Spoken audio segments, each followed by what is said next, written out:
Hey guys, welcome back to the Mind Body broadcast with Austin and Marty. And today we are going to talk about a another topic related to contest prep, although we're going to talk to you guys about how to prep for your prep. So, Mm. in terms of where you need to be mentally, physically, hormonally, metabolically, financially, all of these things, experience wise, before you either prep yourself or approach a coach. One of in and I'm sure Marty will echo this. One of the biggest frustrations for us is we have someone come to us, and this isn't just prep either. This is pretty much any goal. Somebody comes to us with a goal in mind, but in all reality, there are 5 to 10 other steps we have to take beforehand before we can even approach that goal. So Mm. if you guys can expedite that process and you know where you need to be to attack a contest prep beforehand, that's going to not only save you some time, save you some frustration, but it might save you from actually not having to postpone your prep and doing a later show, for example. Oh my gosh, the amount of times that, in like, I've mentioned this in other podcasts, the amount of times that I've actually had to be the asshole and say to these people at 16, 12, 8 weeks out, listen, I don't think you should be doing this show because A, it's going to be more unhealthy than prep could potentially be, but you are not going to get ready. I don't want my reputation to be on the line for this. And then you're going to get mad at me because we're not in shape, and it's just not worth it. Yeah, yeah. It's not worth it. And people have this gun to their head mentality. Like if they don't do X show or Y show, that they're going to that something's going to happen, that all of their friends and family are going to abandon them. Oh my You know, god! Oh yeah, because I've had a couple girls that, especially after because usually here there are it's not as much as the shows are in the U.S. Like we've talked about before. So we kind of have 3 seasons. We actually only had 2 seasons. Woo, until probably 2017. So this will be just our third season here coming up, where now we have March, June, and October.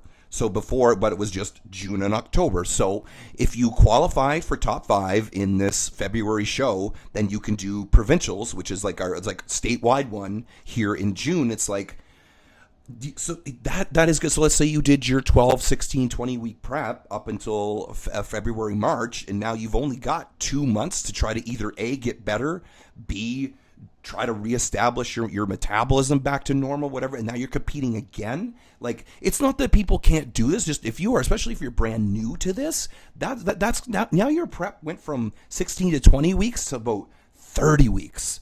And just that can be so devastating mentally, let alone devastating physically. And then again, let's say they don't come in top five at the show, and now Austin and I are the assholes because we couldn't do that. So that's another thing. Completely depends upon the person too, and that's why getting a qualified second set of eyes, such as Austin or mine, or another great coach in your area, to do that, because it's so hard to navigate this stuff because there is, unfortunately, such little info online. And here we are. That's what we're doing about that, depending upon your federation you pick, depending upon the class that you pick, depending upon how good did you lick. So it's licked for how good you looked. So let's say you came in top five in this show in March. Okay, but let's say it was fifth. So do you really think, in 10 weeks, outside of something disastrous happening, do you really think in 10 weeks that now to the next level, the statewide or the provincial level, that you're going to come in first? You might need some more time to do that.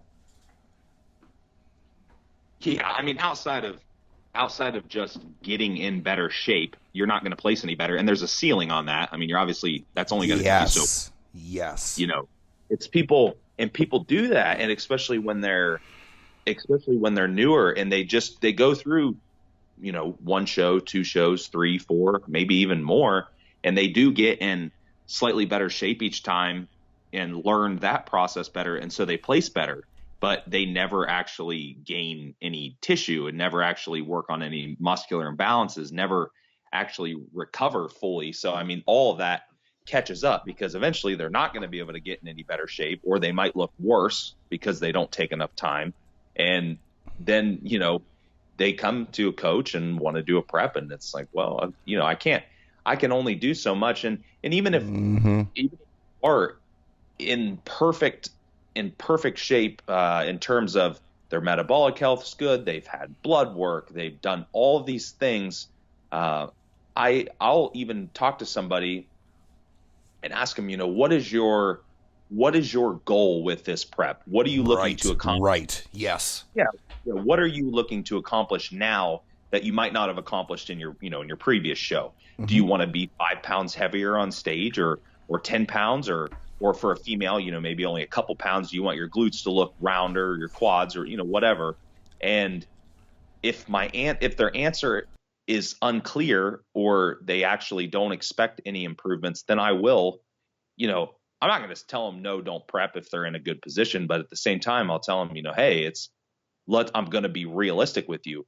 I would not expect to do any better. I can get you in shape, but that's it. I mean, you're not going to have any miracle just because, and even just because you might hire a better coach to prep you doesn't mean that coach is going to be able to put muscle on you while you lose body fat. So yeah, you can either, have a successful off season on your own, or stick with the coach year round. That's ideal. Yeah. I mean, I'd say of all things that hold people back, it's just not sufficient time between shows. I mean, that's probably number one. Yeah, the amount of how many times have you seen this too? Especially, and I found this goes to a little bit higher of the ranks in terms of either you're a national competitor or you're now a pro. And I've had a girl that's talked to me about this. She did 5 shows in 1 year because she wanted to qualify for the points, how you get the point system for the Olympia, right? Like, as in, if you do enough shows and you come in 3rd, 4th, 5th, and you get points, and you get, what is it, over 15 points you're allowed to go? Something like that?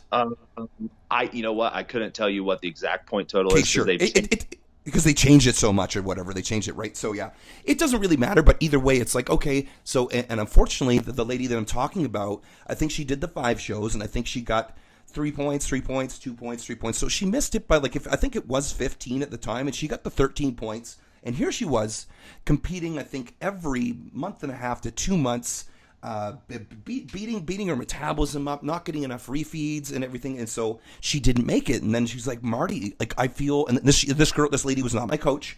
I was not her coach. And I was like, what do I say to that? It's like, damn, it's like you need this time off. And this goes into kind of my next segue, is that I've written something that I've kind of only been sharing with my clients. And you know what? I might be motivated just to either put it out now or kind of do like a YouTube video that you do with like your Q&As and just kind of put this up there. But it's like, in my very firm opinion, and you can correct me if I'm wrong here or give me your insight at this, is you get about 3 years as a girl, whether you're naturally or enhanced, before things start to really go downhill if you start to do 1 or 2 shows a year.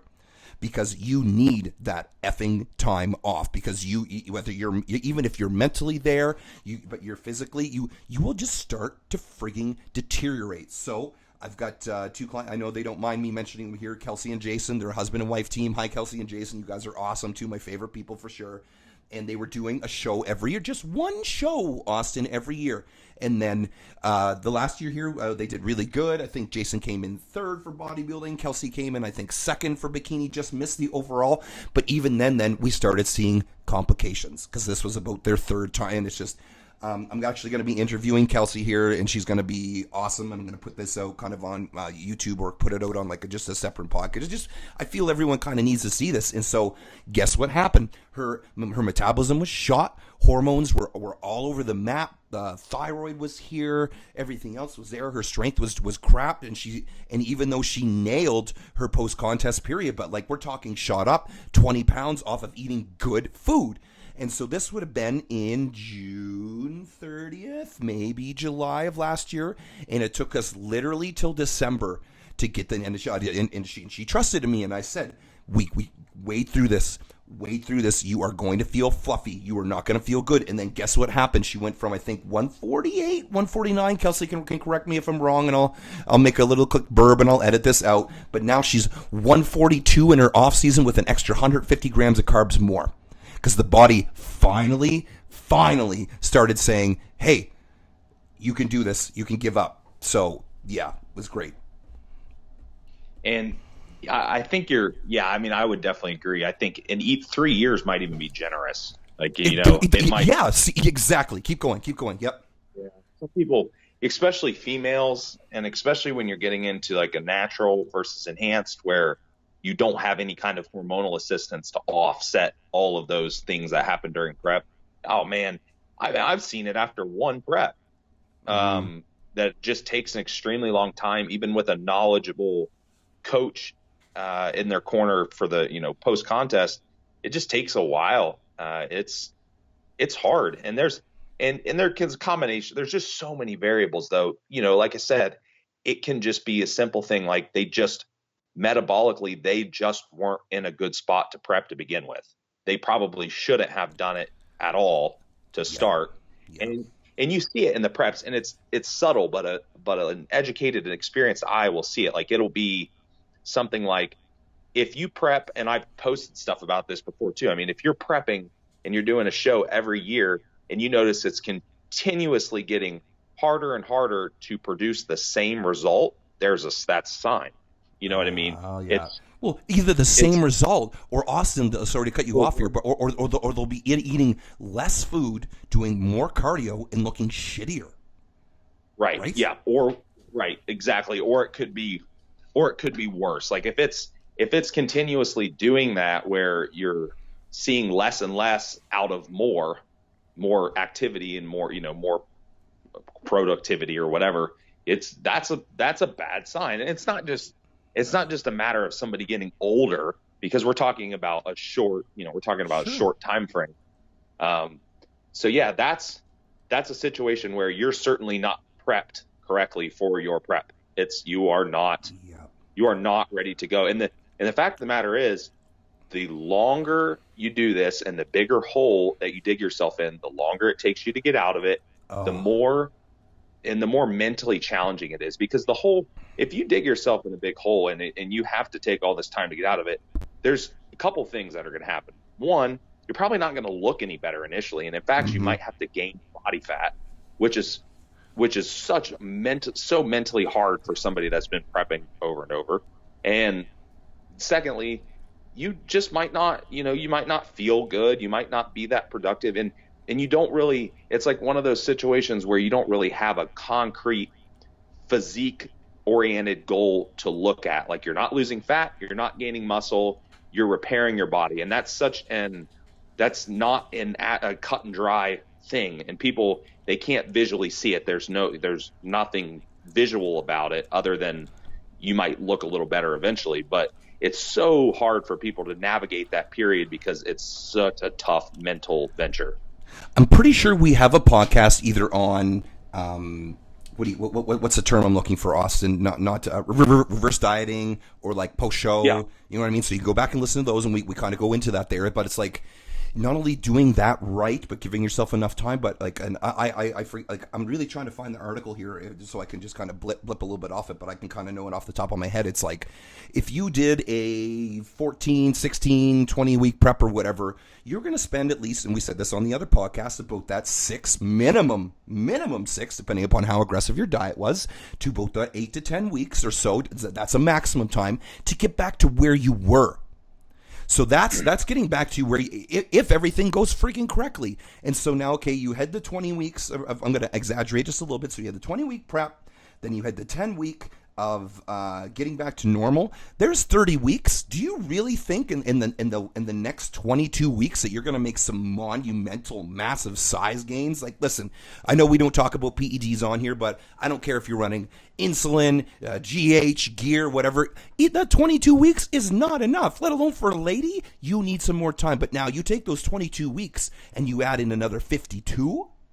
Now we can do some shit. We can really start to refine your look, and that's part of when I was talking about here, Kelsey and Jason, they both were doing the shows every year, I think 3 or 4 years, and I said, listen, if you guys can do me a favor, and you guys can give me a year off, and you wait till 2020 to do your next show, I will guarantee you we'll work some mega magic here. And they said, you know what? I really love competing everywhere because we talked about that too before showitis, right? Because they feel that that's tied to their self-worth or whatever, and that's not necessarily where these two were, but they were definitely, that's what their routine was. That's what they were used to.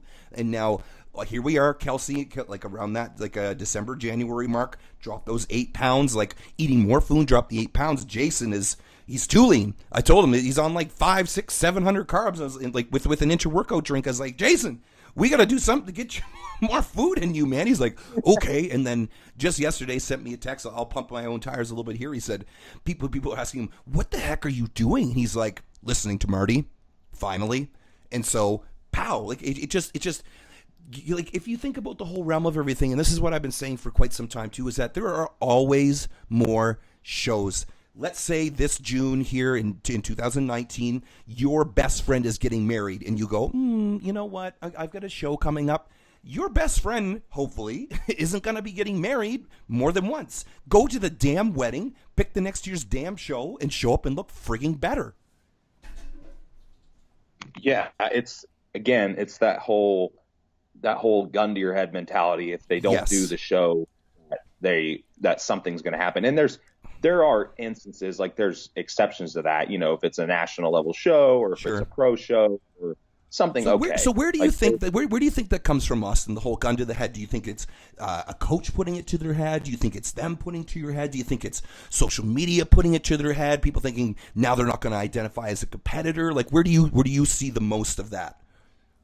Man, I have a hard time with some people. I have a really hard time with this whole message of it's such a simple concept. I said, have you thought about doing a later show and you'll bring your best? Because right there, you will bring your best. That to me, if somebody told me that, I'd be like, oh shit, let's do it. Later show. Great.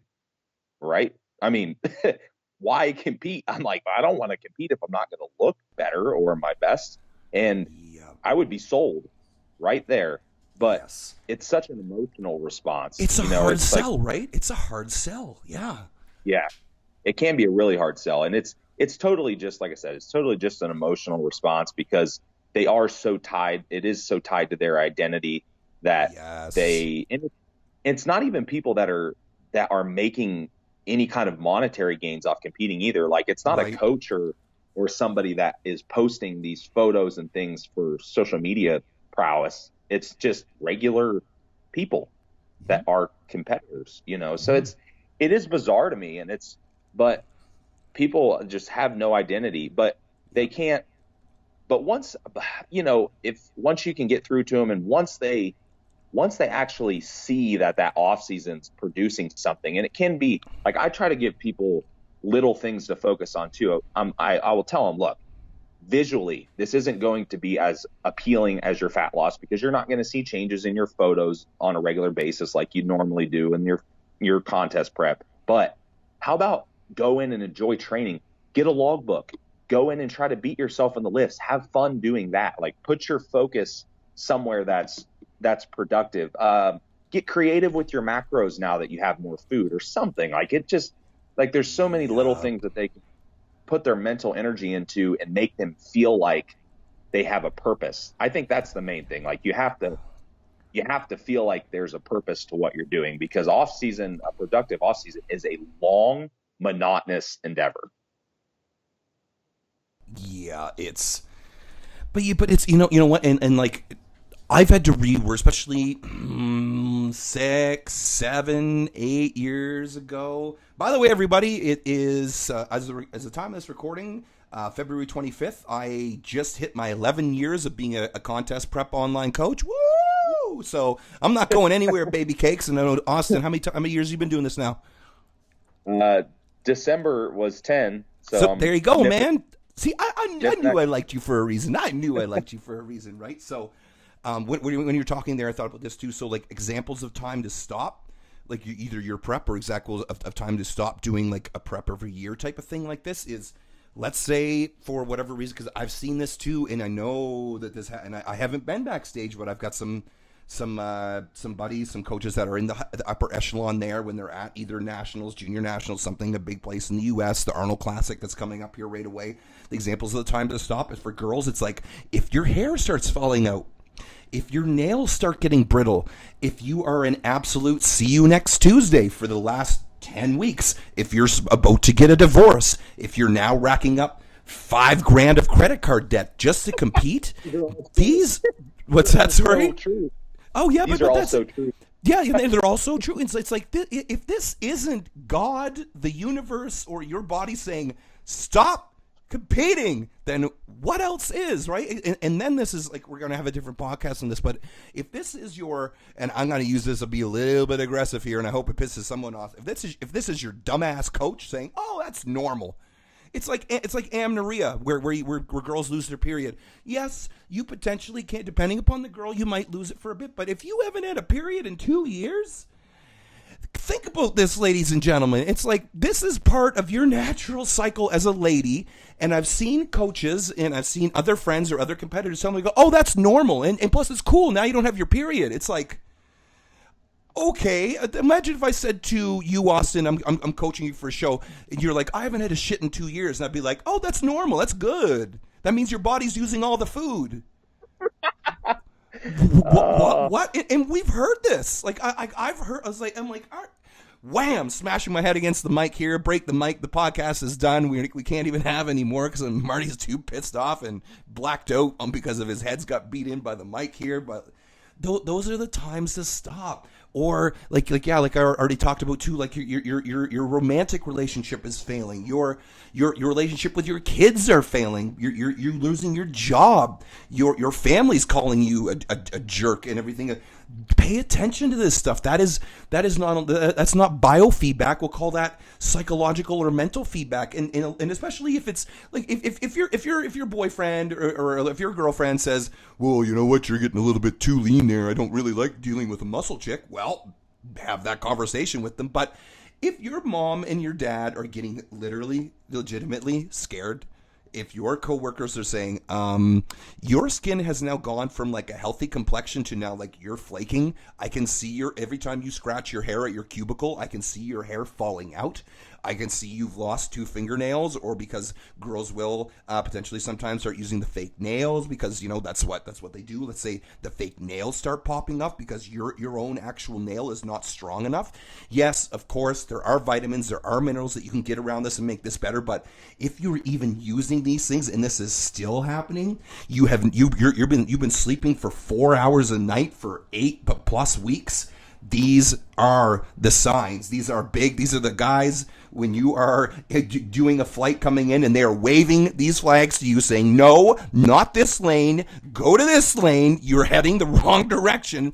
Pay attention to the damn people with the flags, especially if it's me and Austin going, flags over this way. We got to go into the off-season route. Stop going down the prep alley because, man, it's not worth it. As I already said, there are always more shows. There, if anything, like especially here in Canada, we used to only have, like I said, there was no shows in March or February. Then last year there were 2 shows. This year there are 3 shows. So there's becoming more shows. So you will be able to pick one. And before I let you steal the mic back here, here's some other really quick situations that will tell you to not do the show or to take a break. I already mentioned the whole vacation thing. You got something vacation. You're going to Disneyland with the kids, or you're going to Bora Bora with the husband, okay. But if you are in school, and school is finishing in April, and you are going to be competing in May, it's like, are you really sure, like in Canada here, depending upon if you go to college or you go to university, it can be around anywhere from $10,000 to $20,000. My university education was $40,000, and I'm like, okay, if I'm brain dead and I'm effing up my marks because of a bodybuilding show that I just could have done next year, come on, ladies and gentlemen. You are not going to. Sure, you might get another chance at school if you want to spend $40,000. But if you spend $40,000 on supplements and your flight and your suit and everything else, let alone one of the state, I think my buddy went to Brown University in the U.S. and I think his student loan was $80,000. I'm like, if you're spending $80,000 on a bodybuilding show and you're picking and you're failing, I think your priorities are a little bit out of whack. Yeah, it's. You could just boil it down to priorities, and it's one of those things too where I'm totally fine with people living this lifestyle till the day that they die, that's totally fine. But you can, because it's demanding, and if you want to be your best, it's going to be demanding. But there's still like a level of intelligence there, and the fact is, here's the thing: once you can get through to somebody that they're actually doing more harm than they are good, then you're fine. Now you can be productive again. It's just that sometimes people have to get to a really bad point before you can actually get that message through to them. They don't see it, and it can be for multiple reasons. It could be just because of the identity thing that they think they have to compete, or it could be that they've just not had good guidance, or it could be that they have had those people that are saying, "Oh yeah, it's normal, just push through it, tough it out." But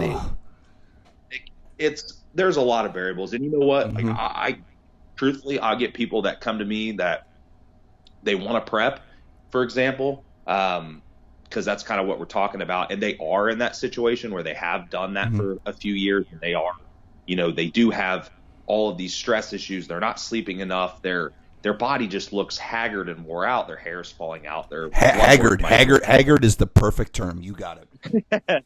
Right. And I tell them, and I'll tell them that, and you know what? Like, I'd say 8 times out of 10, they'll literally say, "You know what? Nobody has ever talked to me about this in this manner."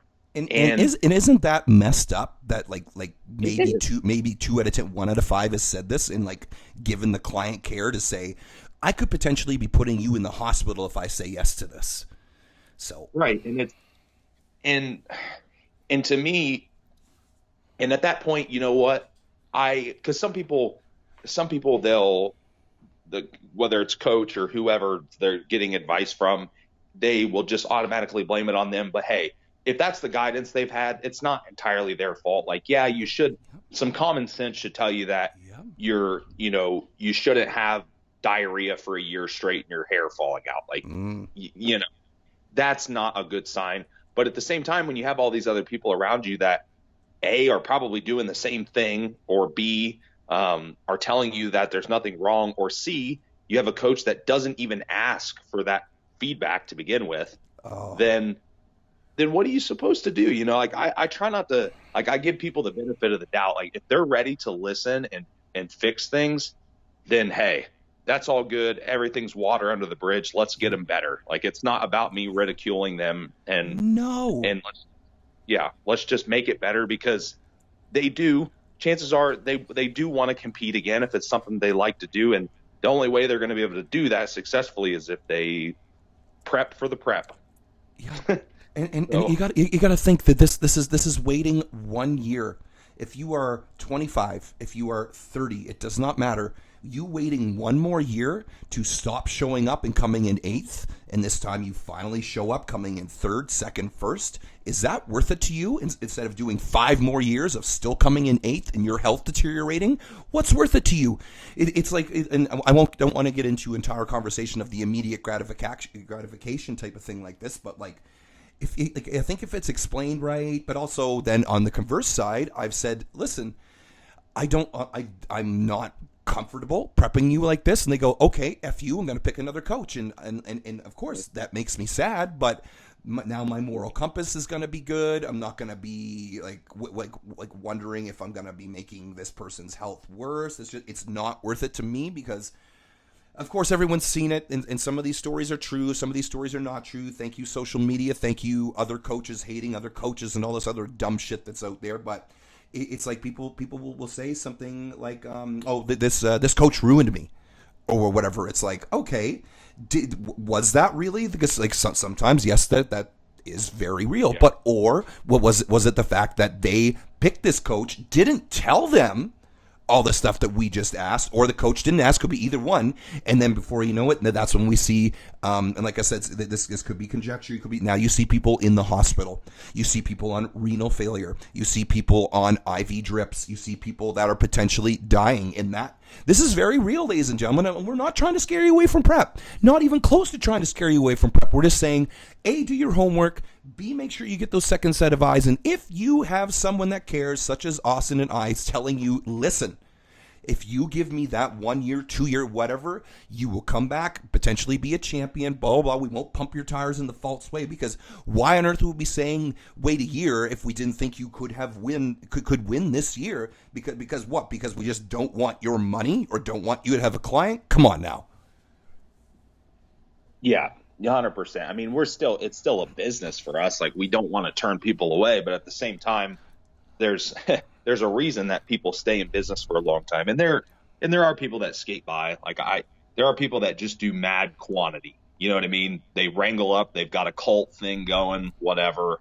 We don't have to go into that, but yeah, I mean, there's people that have staying power. They are going to talk to you about this stuff. So if you are approaching a prep coach or whatever you want to call them, and with the goal of a contest prep, if they are not asking you those type of questions and not, or at least gathering that type of information, then I would probably question their intentions or their values or whatever you want to call it. So I mean, those are things that you should be getting asked. And so we could talk about a couple of those things, like what. Sure. Yeah. Let's go for it. Go for it. Yep. You go for it.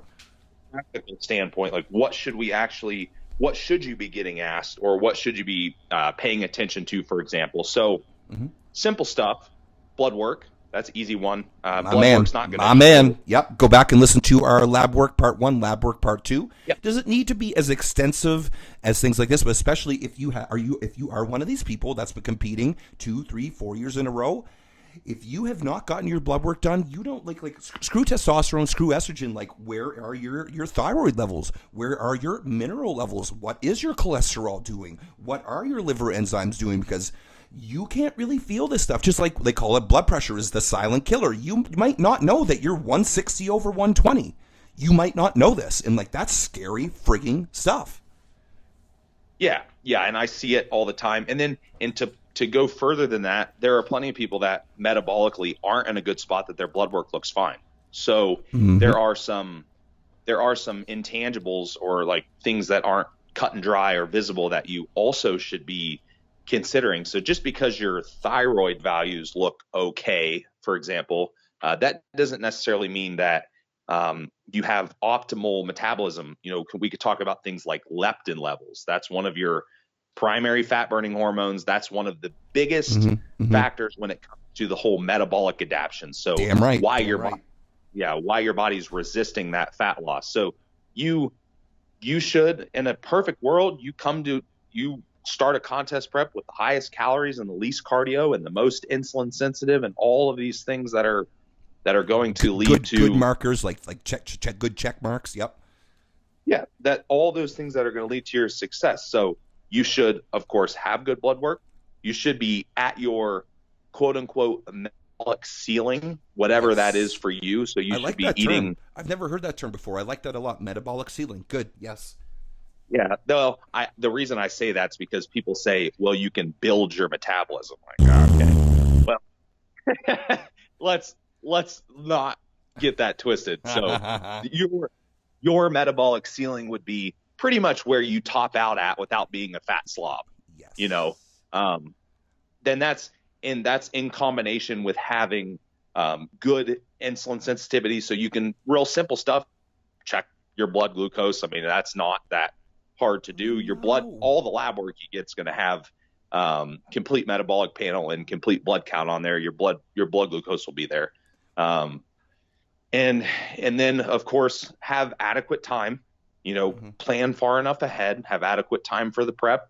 If you have past experience with prep, then that could be insightful for your coach. They might want to, big time. They might tell them everything. Tell them everything. Like, sorry to cut you off here, but tell them, you're 12 weeks out, say, hey, I started losing my period. Okay. And then they can take a look at take a look at your last plan, and maybe you were on 100 protein, 40 carbs, and 10 fat as a girl. And of course, that's going to start sending your body into shock. So just really quickly to how amenorrhea works when you lose your period, that's your body saying, F trying to reproduce, we're just trying to stay the frig alive. That's because it will start shutting down other processes. That's why you stop sleeping. You start becoming more sore. You start becoming grumpy as an MFer. Like that is what happens. So yes, okay, perfect. Keep going. Yep, that's good. Yep. So that, and then what else? Starting a prep. Also, have a little bit of foresight, like in terms of, do you have any events that might interfere? Obviously you can't foresee everything, but any events that might interfere with that? Do you have financially? Are you in a good spot? Do you And here's another thing: have you have you actually made progress from your last prep? That's always a good thing. Like I said, because again, you don't just. I mean, it may be some people do. Hell, I don't know. Some people, everyone thinks differently, but most of the time, you don't want to look the damn same all the time. So, have you actually progressed? Progressed, and then we can look at all these things, take them all into combination, all into account, and the coach is going to be able to tell you, all right, we probably need about this much time. Let's maybe overshoot it by a couple weeks to give us some cushion. And then we here, even better, let's pick 2, 3, 4 shows in a time frame, and then we have nothing's holding us back at that point, because worst case scenario, we have plan B, C, and D. And I always try to do that, because all show seasons are pretty saturated, especially here. Freaking especially NPC. Where you guys at? Yeah, because you guys got to show once every month, like the minimum type of thing. Like you guys have got a lot more options. Yes. Yeah, so and what a lot of the states will do too is a lot of the regions, I should say, like where I'm at, for example, we have 4 states in the region, and they'll all have shows like back-to-back weekends, because they know that people will do multiple shows in that region. Right. You know what I mean? So yeah, lots of options. Give yourself options. Give yourself adequate time.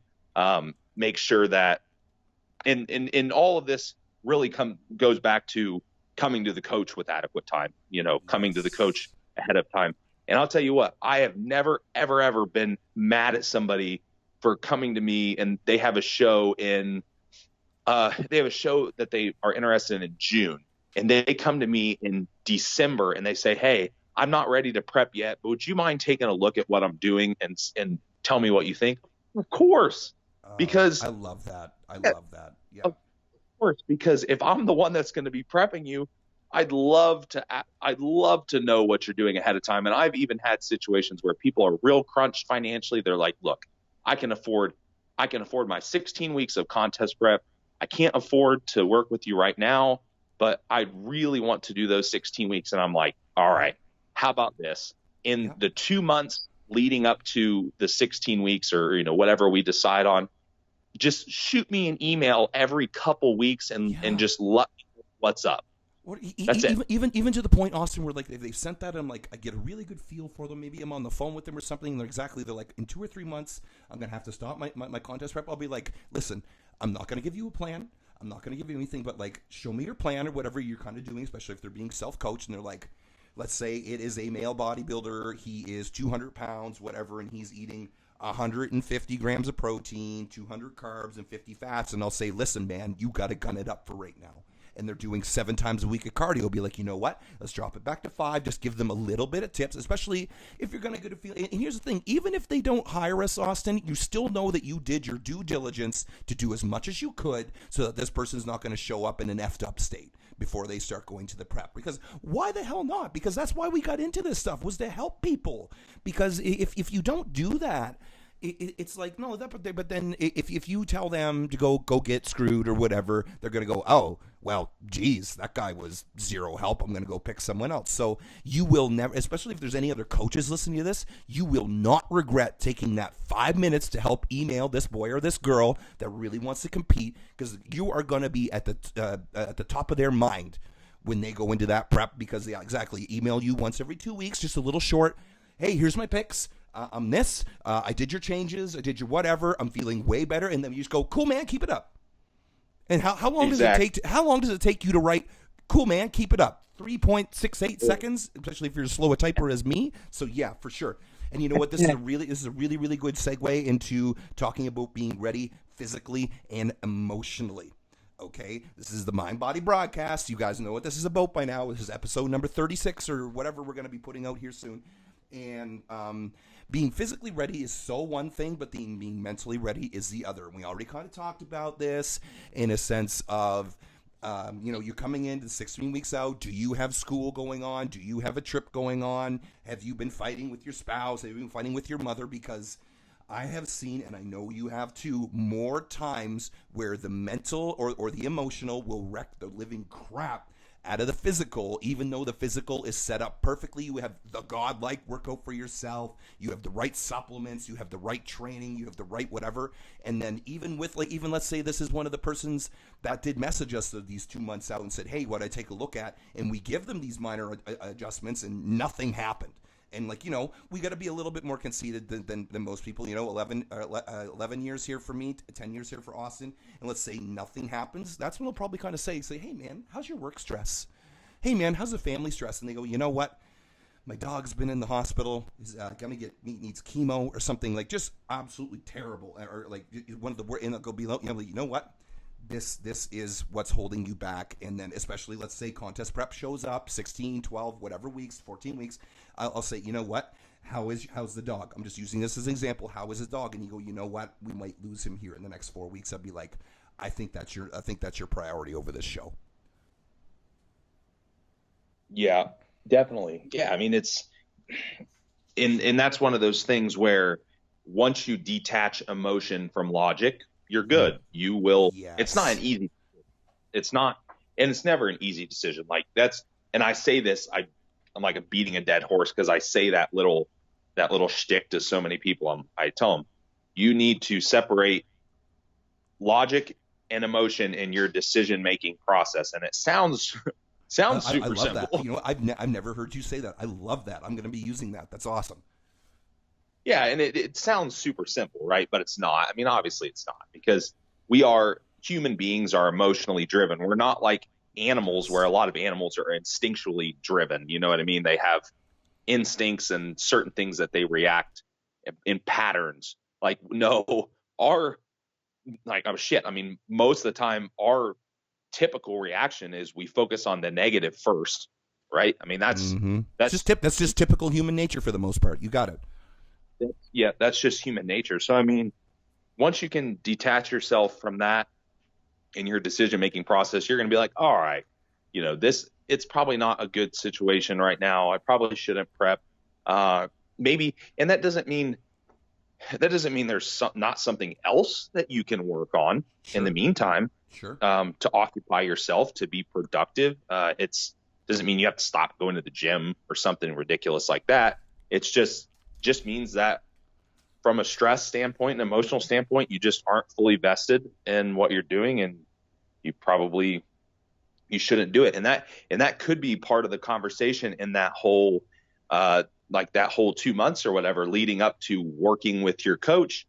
That might be something that, myself or Marty would tell you. And right there, we just saved you a bunch of time. And you know what? You might even be able to get it all sorted out in time to do your prep. And otherwise, if you wouldn't have talked to us, you never would have known. You would have been in a bad spot, and we would have had to tell you 16 weeks out, look, sorry, it's not a good time. Mm-hmm. So just always be progressive with that stuff. Keep it in check. Ask people's opinions.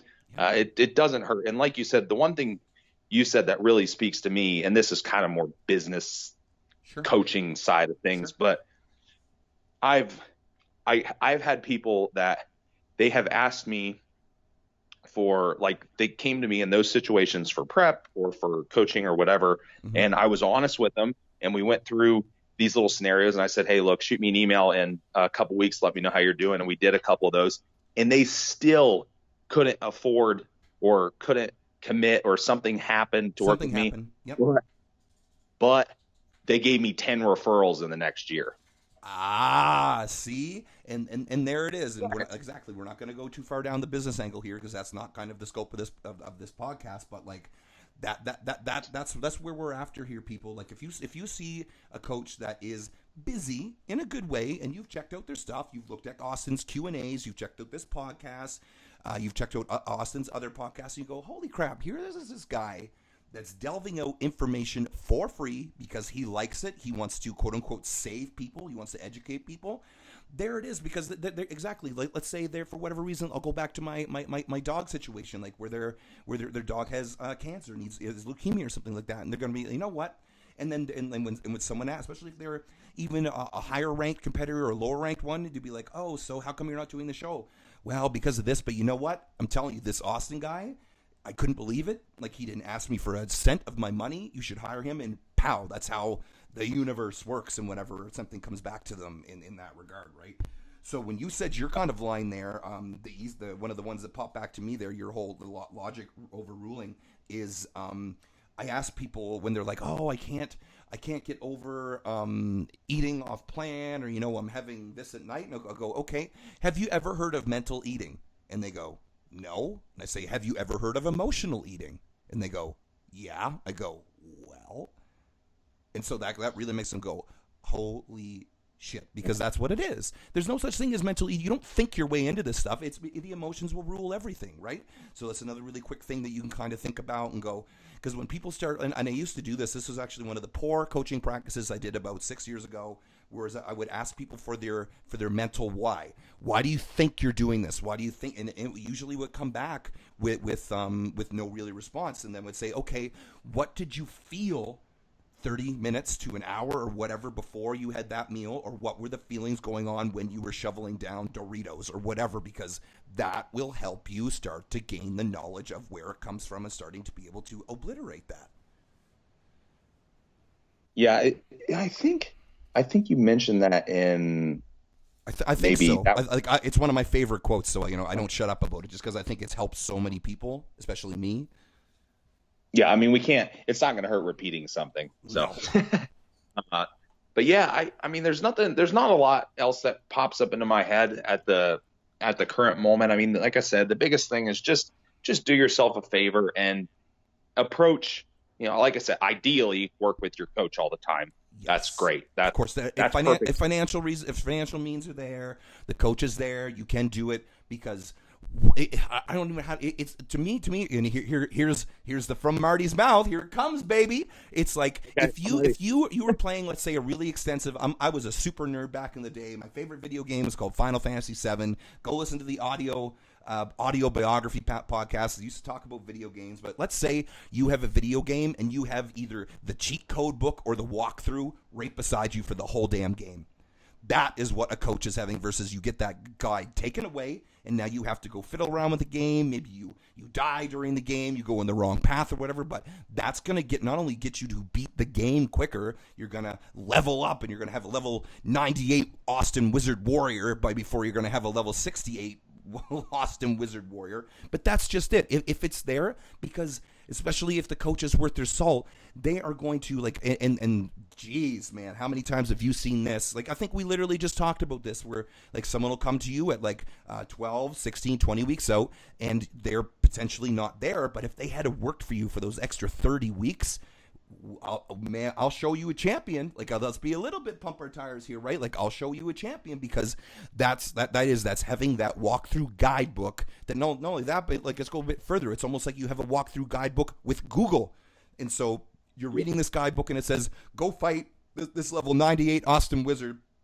with this weapon or whatever, and you go, geez, I can't find that weapon. What do I do? You Google, you hit Siri, you hit Alexa or whatever, the new thing that's out there from Amazon. It says, hey, how do I do this? And they go, here are other options for that. And that's just going to expedite I have yet to see someone work with a coach year round that versus someone that doesn't work with a coach year round. Not saying some people can't do this, but I would, geez, let's make up a statistic here.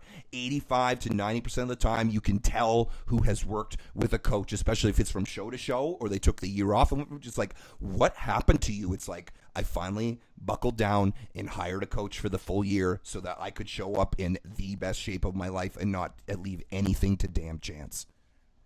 Yeah, and it's you're really just nickel and diming it too. It's not like a coach is going to put, 20 pounds of muscle on you in a month, but what will happen is you're going to have a 15 to 25% more productive year, and that certainly adds up. And then you're already set up for prep. You don't have to worry about any of this stuff. Essentially, everything we just talked about, you're going to be good to go.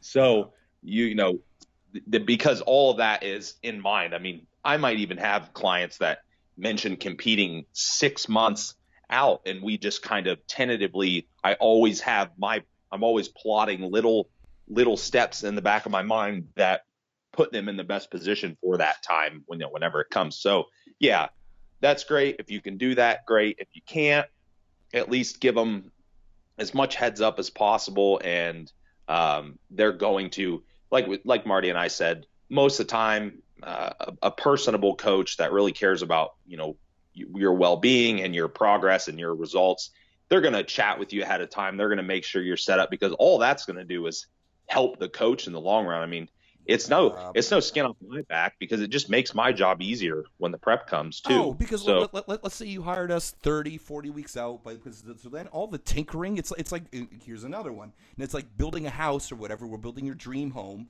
And if we already have the blueprint, we already know what rooms you like. We already know what bed you need to put in there, which would be like, if you needed to build more biceps, in the bicep room, we're gonna finish that room a little bit better. If your legs look great, well, the leg room, we're not really gonna touch that much. So by the time that prep comes, we already have all the either the furniture's on order, or we already know which rooms need the most work, type of thing. We need to like demo the arm room and put it up in a better way, something like that.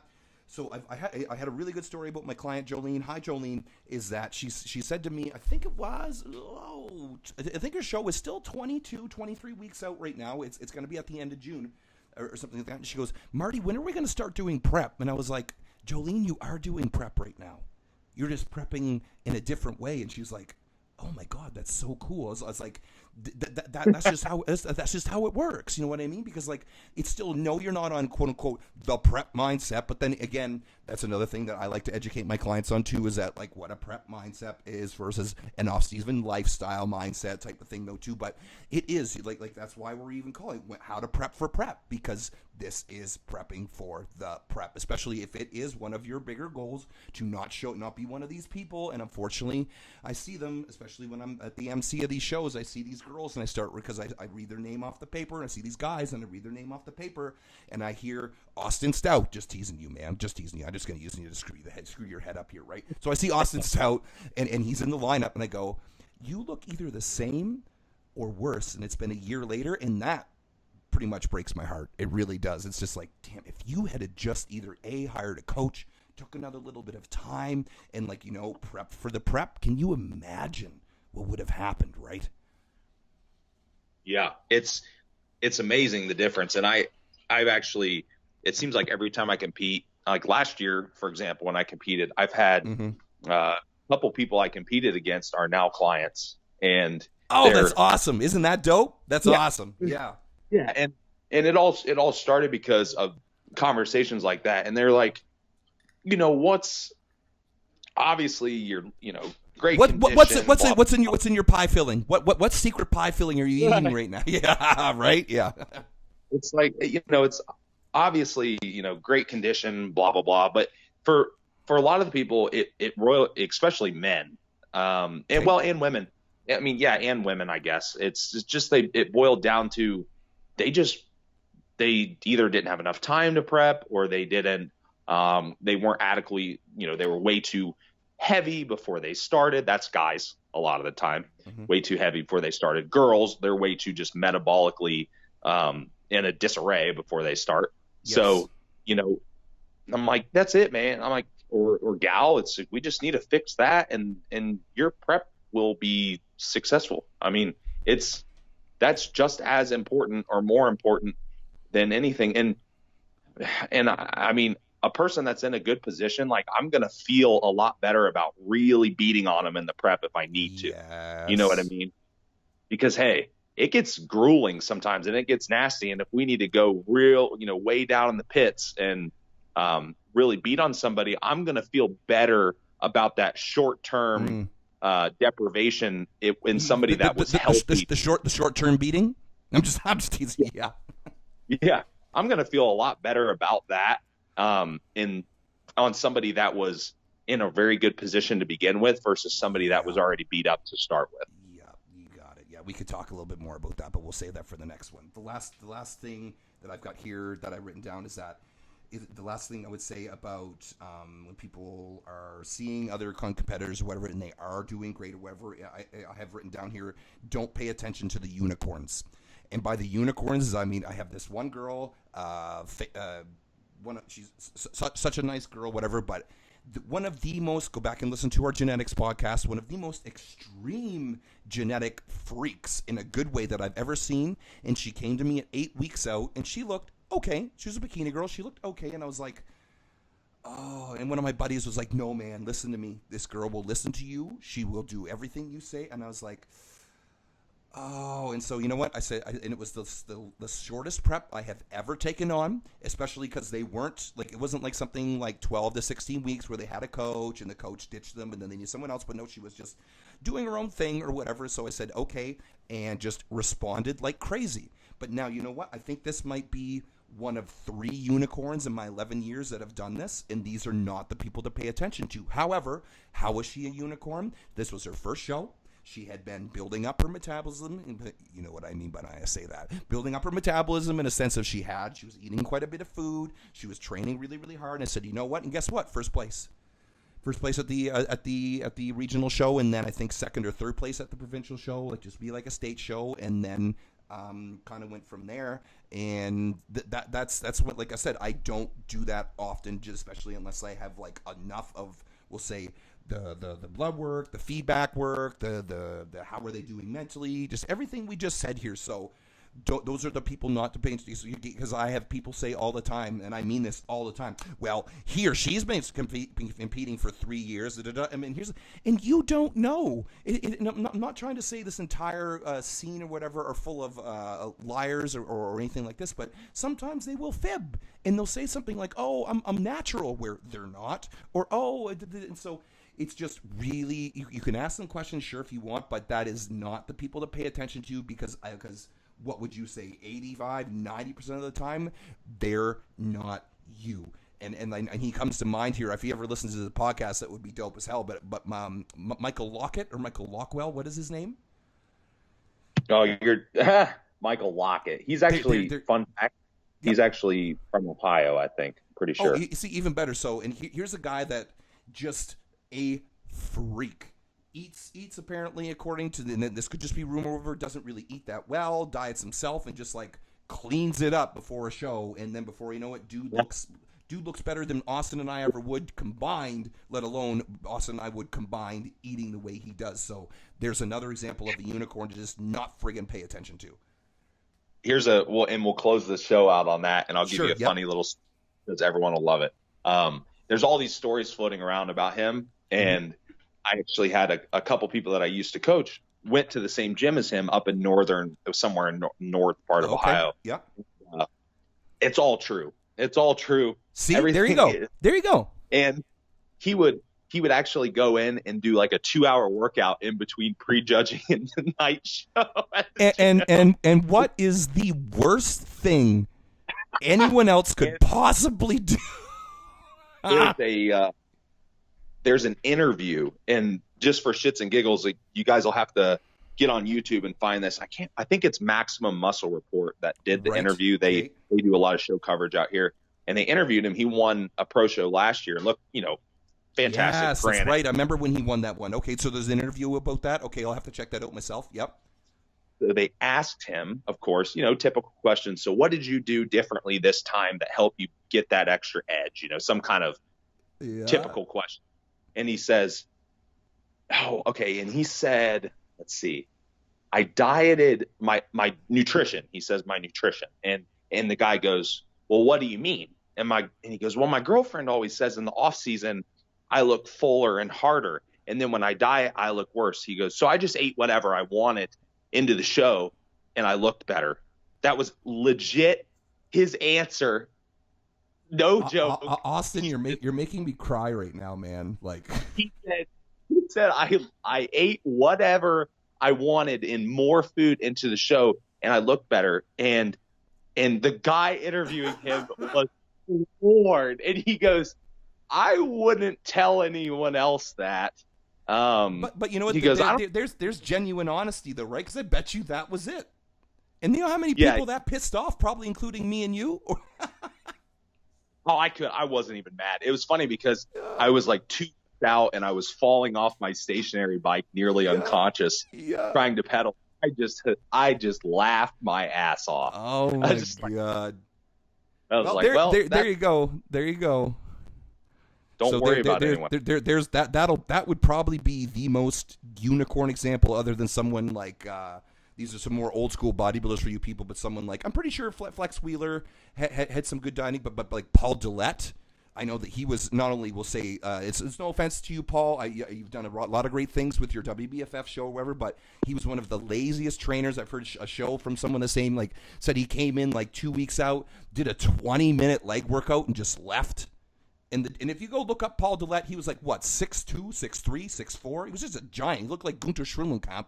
And just imagine, but that's the thing is, for these people, it's like, imagine if they did train hard. Like not saying they did, you know, but just this is all speculation, but imagine if they did a little bit more things right. He might have been Mr. Olympia. It's like banging your head off the mic. Marty's passed out again. Austin's going to send an hospital over here because I'm bleeding on the ground because I'm so, but...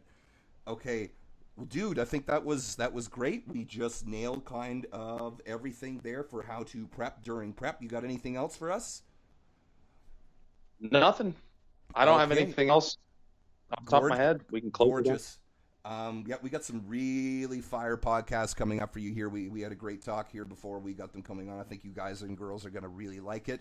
Again, if you ever have, especially because like the Miss podcast we put up, we had lots of great responses about those ones. So please feel free to send that kind of stuff into either Austin or myself in either direct message or on our Facebook or whatever. But from Marty and Austin here at the Mind Body Broadcast, we will be catching you next time.